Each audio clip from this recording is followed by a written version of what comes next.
οι παρελάσεις μπροστά σε ποιους γίνονται?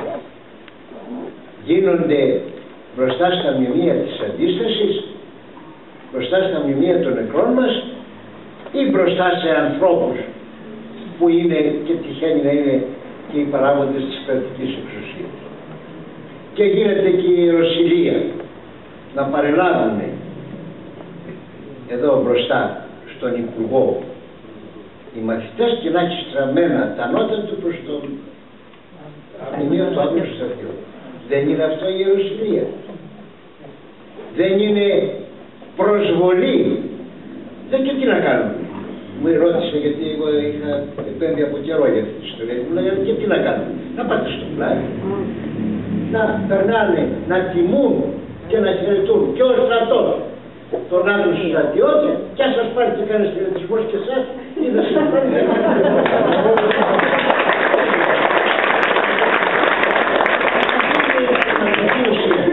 Και τώρα όμως χειροκροτήστε εσείς ένα περίεργο. Σε όλη τη διάρκεια της ομιλίας μου δεν χειροκροτούσαν τα παιδιά καθόλου. Ήταν μπροστά στο χώρο των ιερό εκεί των εκτελεσμένων, στον τόπο των εκθέσεων, και δεν χειροκροτούσαν. Όταν τους είπα αυτό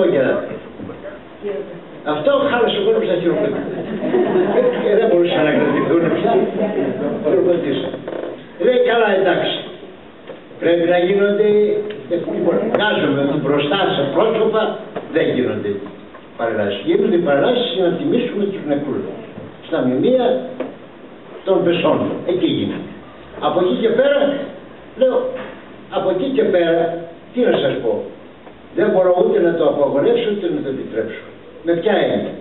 Εγώ που έχω ζήσει σε χωριό, για μας το χωριό, προσέξτε, στα χωριά όλα, χωρίς εντολή κρατική, υπάρχουν μνημεία πεσόντων, τα οποία έχουν δημιουργήσει, όχι με κρατικά λεφτά, αλλά οι σύλλογοι, οι ίδιοι οι κάτοικοι κτλ. Αυτό δεν είναι μια απόδειξη του πνεύματος του λαού? Μπροστά σε εκεί γίνονται οι παρελάσεις στο δημοτικό σχολείο. Εμείς τις κάνουμε. Αλλά αν ένας μαθητής δεν το θέλει, ας μην το κάνει. Δεν είναι υποχρεωτικό.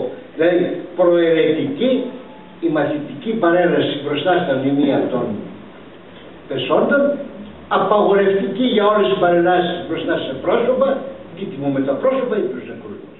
Ξεκαθαρίζουμε.